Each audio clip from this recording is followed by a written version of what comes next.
أعوذ بالله من الشيطان الرجيم بسم الله الرحمن الرحيم الحمد لله رب العالمين والصلاة والسلام على أشرف الأنبياء والمرسلين وعلى آله وصحبه أجمعين سبحانك لا علم لنا إلا ما علمتنا إنك أنت العليم الحكيم رب اشرح لي صدري ويسر لي أمري واحلل عقدة من لساني يفقهوا قولي.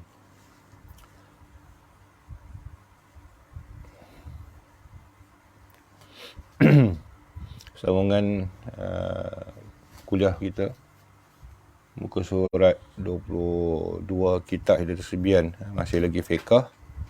Kita sambung semalam. Faslun ataupun fasal, bermula sembahyang sunat iaitu beberapa bahagi. Muka surat 22. Muka surat tu tak tulis muka surat pun. Kitab Jawi ada yang tulis. Okey, bermula sembahyang sunat iaitu beberapa bahagi. Masuk kita hari ni tajuk ialah sembahyang sunat. Baik. Setengah daripadanya sunat rawatib. Bagi fardu yang 5 waktu iaitu 2 bahagi. Rawatib ni sembahyang yang dia mengiringi sembahyang fardu. Maka dikenali sebagai rawatib. Baik, sembahyang rawatib yang mengiringi sembahyang fardu ni, iaitu atau berdamping dengan sembahyang fardu, dia ada 2 bahagi. Satu bahagiannya rawatib yang muakkad. Rawatib yang muakkad. Muakkad maknanya dituntut sangat-sangat buat. Iaitu 2 rakaat dahulu daripada subuh. 2 rakaat dahulu daripada fardu subuh. Dan 2 rakaat dahulu daripada zuhur. Dan 2 rakaat kemudian daripada zuhur. Dan 2 rakaat kemudian daripada maghrib. Dan 2 rakaat kemudian daripada isyak.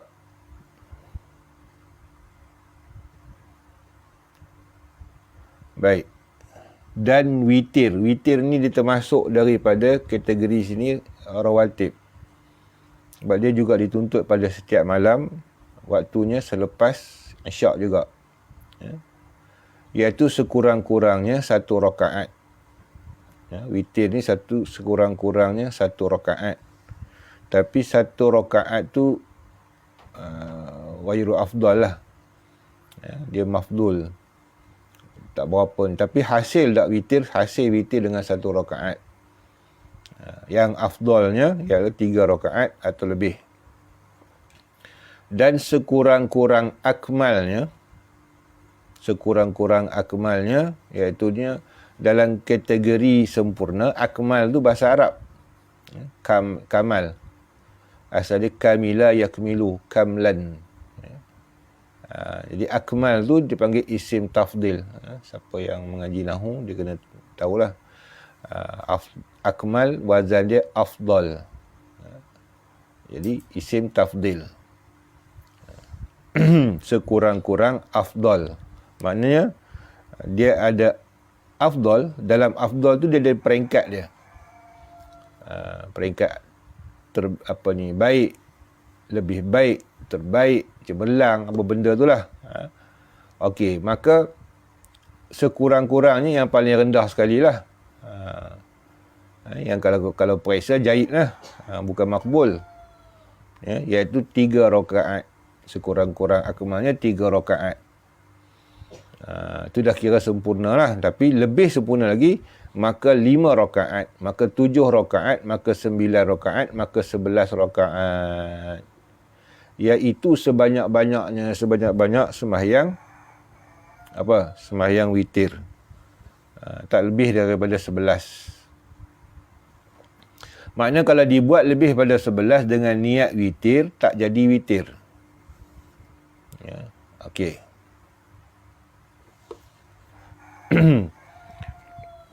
Dalam kitab ni dia tak jelas terang sunat witir tu keadaan macam mana, dia bagi tahu itulah 11 rakaat gitu je. Okey. Waktunya kemudian daripada waktu fardu isyak. Waktunya kemudian daripada semayang fardu isyak. Jadi kalau dia sebelum semayang isyak, tak boleh, tak jadi witir. Kalau dia semayang isyak pukul 10, mana witirnya atas lepas pada pukul 10 lah. 10 ke atas lah. Lepas isyak tu.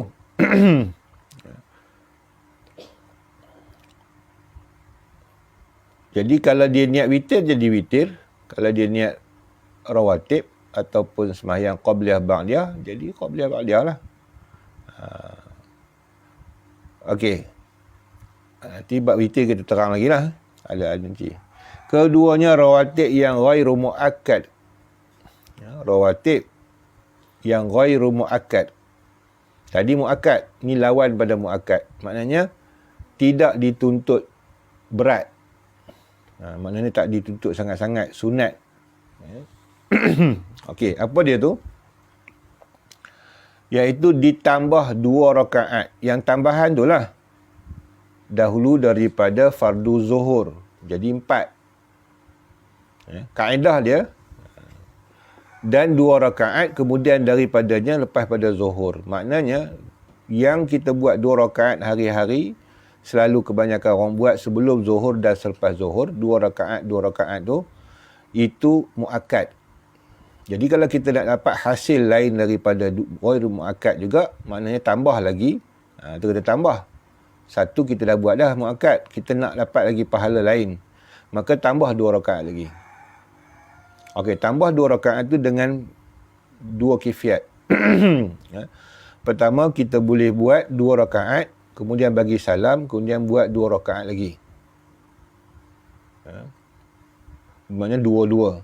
Ataupun 4 rakaat terus. Aku sembahyang qabliyah zuhur 4 rakaat tunai.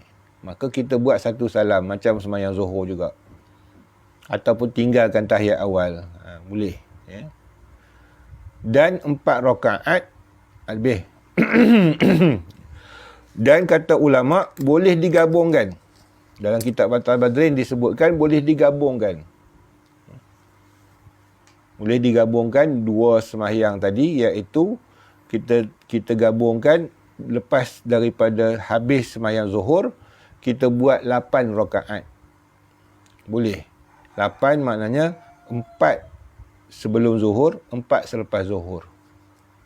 Sahaja aku sembahyang sunat, qabliyah dan ba'diyah zuhur 8 rakaat. Boleh. Okey.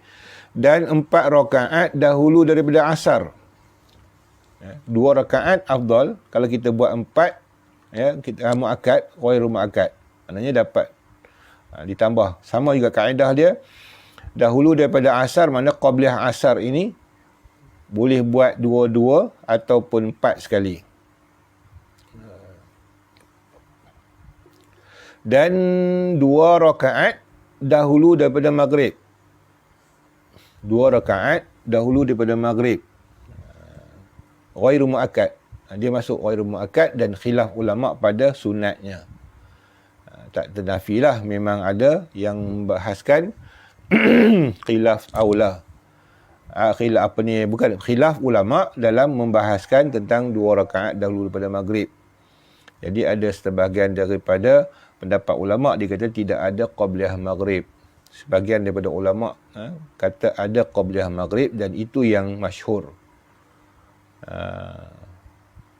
Ini pun jadi kadang-kadang jadi isu ni. Dia kata Nabi tak buat qabliyah maghrib sebagainya. Ada, tapi dia ghairu mu'akkad. Okey. Dan 2 rakaat dahulu daripada isyak. Mu'akkad. 2 rakaat dahulu daripada isyak, ghairu mu'akkad. Dia lepas isyak tu yang 2 rakaat lepas daripada isyak tu yang mu'akkad. Jadi dan rawatib Jumaat itu seperti Zuhur juga. Jadi kalau datangnya isu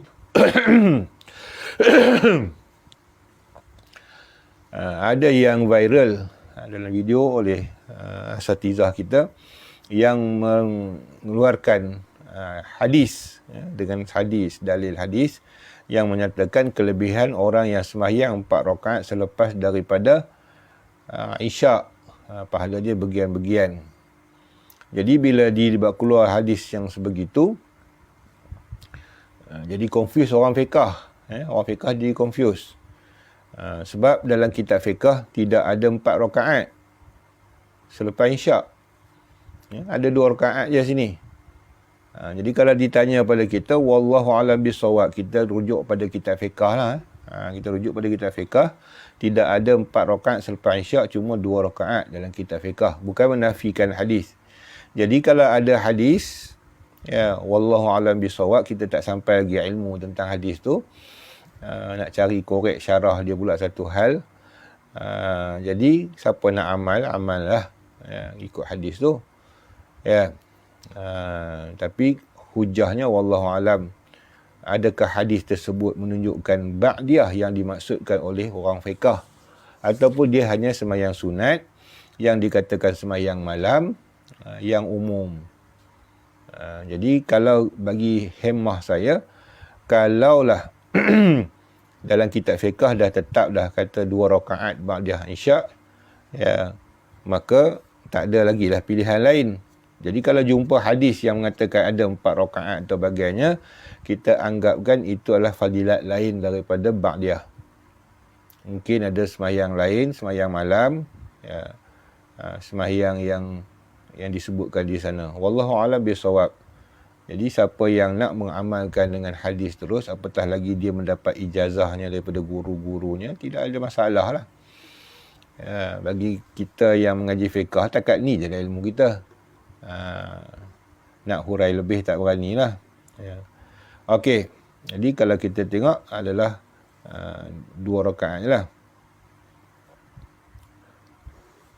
Setengah daripadanya sunat duha. Setengah daripadanya lepas tu sunat rawatib Jumaat itu seperti Zuhur juga. Jadi khilaf di situ, bila hari Jumaat, dalam mazhab kita Syafi'i dia ada 2 kaul. Satu dikatakan rawatib Jumaat itu Jumaat. Maknanya diniatkan saja aku sembahyang sunat Jumaat qabliyah, atau saja aku sembahyang sunat Jumaat ba'diyah. Sebagian ulama nyatakan boleh niat Zuhur. Maknanya saja aku sembahyang sunat qabliyah Zuhur walaupun hari Jumaat, sebab waktunya Zuhur.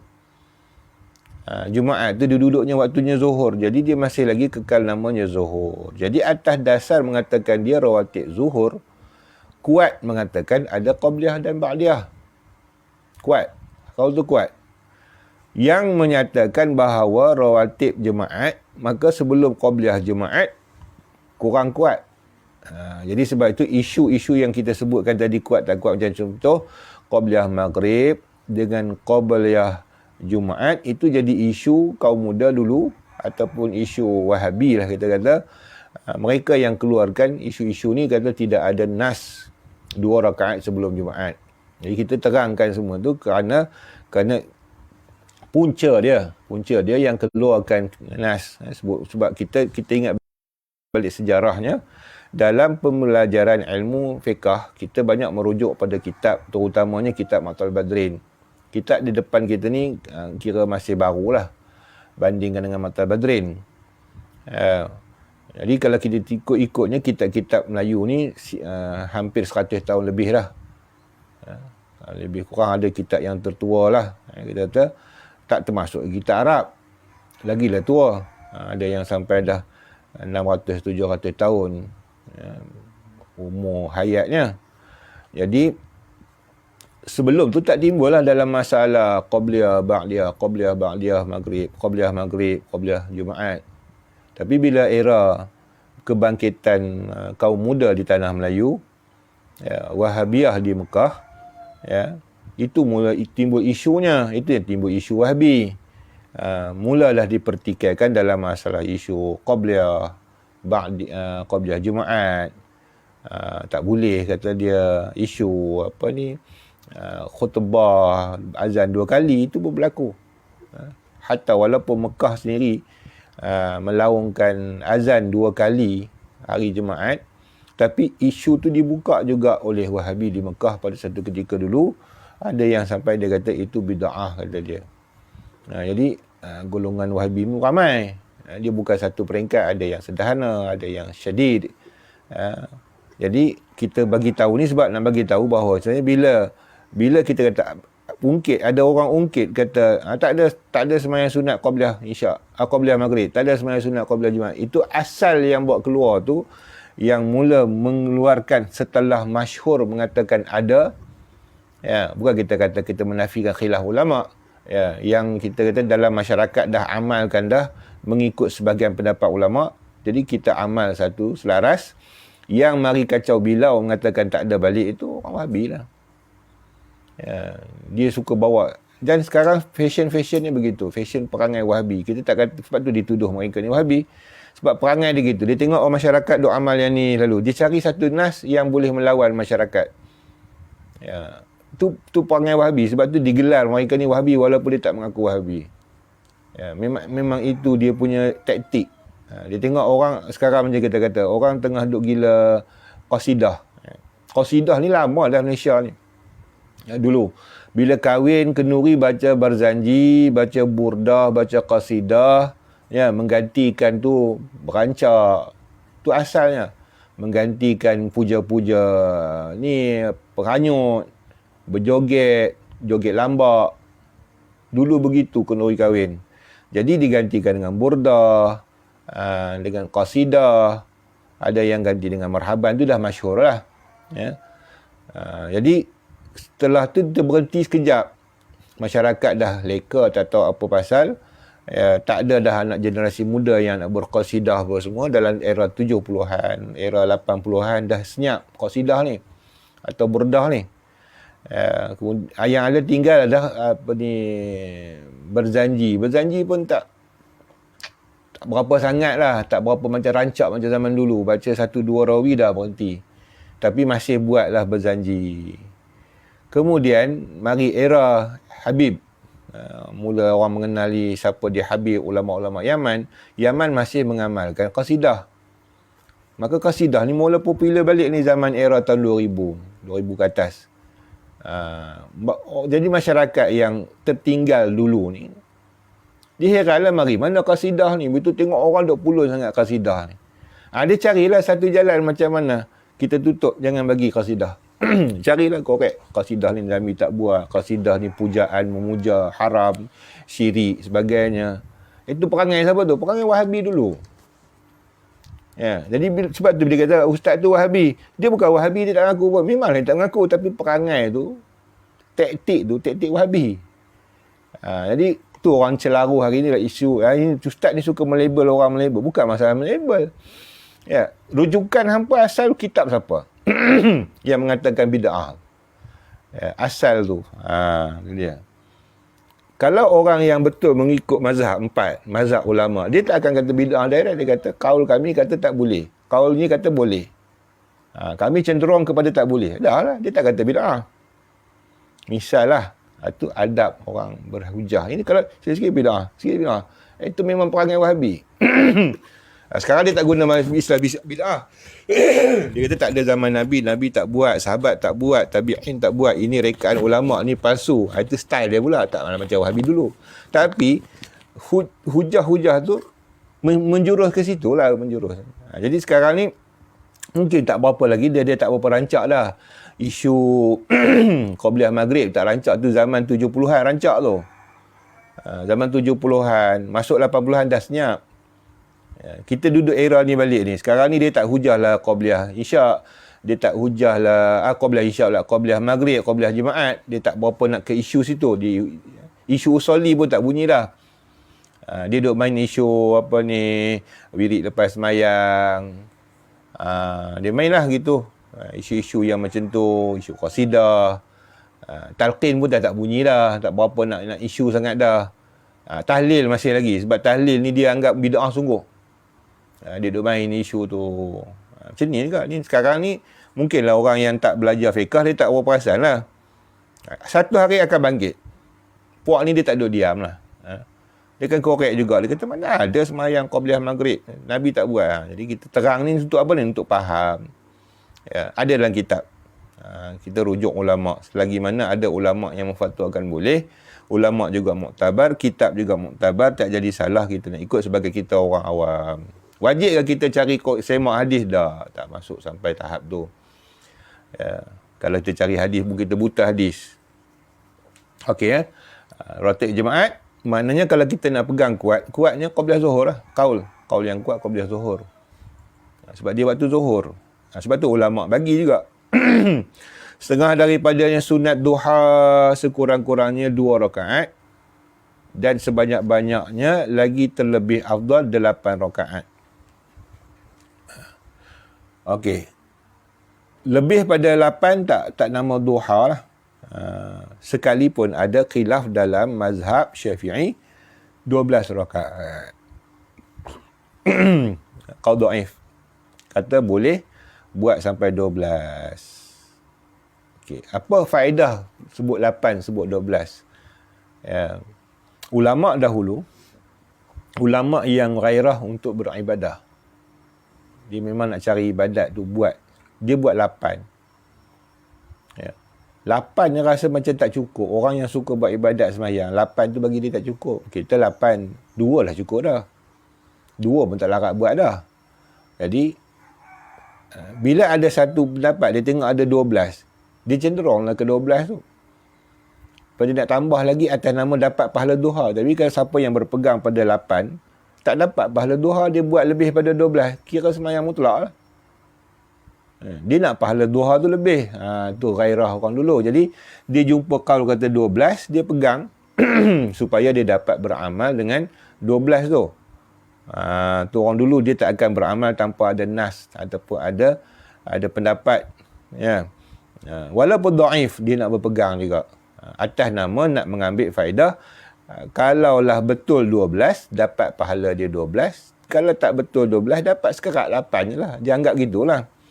Tapi dia dah melepasi dah had tu. Jadi kalau kata memang kuat, kita kata pendapat 12 pun kuat, ya betul, dia dapat meraih 12 tu sebab dia dapat 12. Kalau ada pendapat kata 8, dia dah memang confirm buat lebih pada 8. Orang dulu dia punya kiraan dia gitu. Jadi sebagai fatwa kita sebut 8 lah. Kitab ni sebut 8 je. Sebab dia tak boleh, kalau dhaif kita tak boleh hujah ataupun tak payah mencelarukan. Jadi kalau orang tanya ada yang buat 12, memang ada pendapat. Tapi dhaif. Bermula waktunya itu kemudian daripada naik matahari segalah. Segalah ni macam mana segalah? Ya, segalah ni dia anggarannya kita daripada jauh. Agak-agak matahari tu naik dah jarak dia macam tu segalah. Paling minimal lah ulama kata sedepa gitu. Ataupun sedepa macam tu. Jadi kalau kata sedepa macam ni lah. Sedepa, jarak antara matahari dan ufuk tu panjang ni. Bukan kita pergi ambil galah, pergi ukur situ. Mana mau. Ataupun pegang galah gitu. Sampai dah galah. Dia nak bagi gambaran bahawa ufuk tu. Ni ufuk lah contoh. Kitab ni ufuk. Ufuk ni ufuk. Ni matahari. Dia tak mau matahari tu masih melekat kat sini. Dia nak ada renggang. Jadi kerenggangan benda yang besar tu, takkan kita kira hun, takkan kira inci. Kerenggangan tu naklah depa lah baru nampak renggang. Baru dianggap renggang. Macam orang parking kereta lah. Parking kereta, dia takkan nak ambil CP 1 inci je. Mesti dia ambil sedepa. Baru nama parking. Tu kira rapat lah tu. Parking kereta rapat kira sedepa lah. Boleh orang keluar. Begitu juga yang dikatakan rapat matahari dengan ufuk adalah sedepa lah. Jadi kalau kurang sedepa, dikira macam rapat. Tak masuk lagi, dia nak terangkat jauh sikit matahari itu daripada ufuk. Maka dikirakan depa. Jadi anggaran dia tak jauh mana lah kalau sedepa tu. Maka sebab tu selepas syuruk, sebagai ulama kata selepas syuruk, selepas mula terbit matahari, dah habis dah daripada ufuk tu sikit, dah penuh dah keluar, ya, dia dalam 7 minitnya dia akan dapat sedepah tu. 7 minit itulah. Jadi sebab tu diletakkan sebagai confirm, ya, kita kata macam sekarang 7:05 minit. Syuruk lah ni. Okey. Masuk 7 suku dah boleh dah lah. Jadi setengah ulama dia kata 8 minit selepas syuruk. Ya, ada kata ambil lah besar sikit setengah jam. Ya kan. Dan bagi confirm dia sedepah. Lebih kurang gitulah. Okey itu sunat duha. Itu nama waktu duha tu.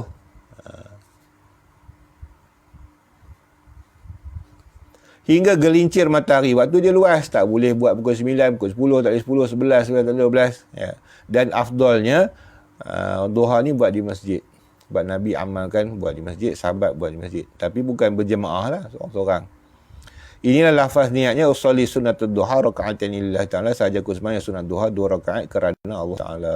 Wallahu alam. 7 minit.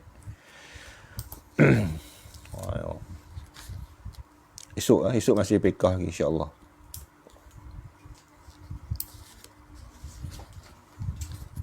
A'udzu billahi minasyaitonir rajim. Bismillahirrahmanirrahim. Alhamdulillahirabbil alamin wassalatu wassalamu ala asyrafil anbiya'i wal mursalin wa ala alihi washabihi ajma'in.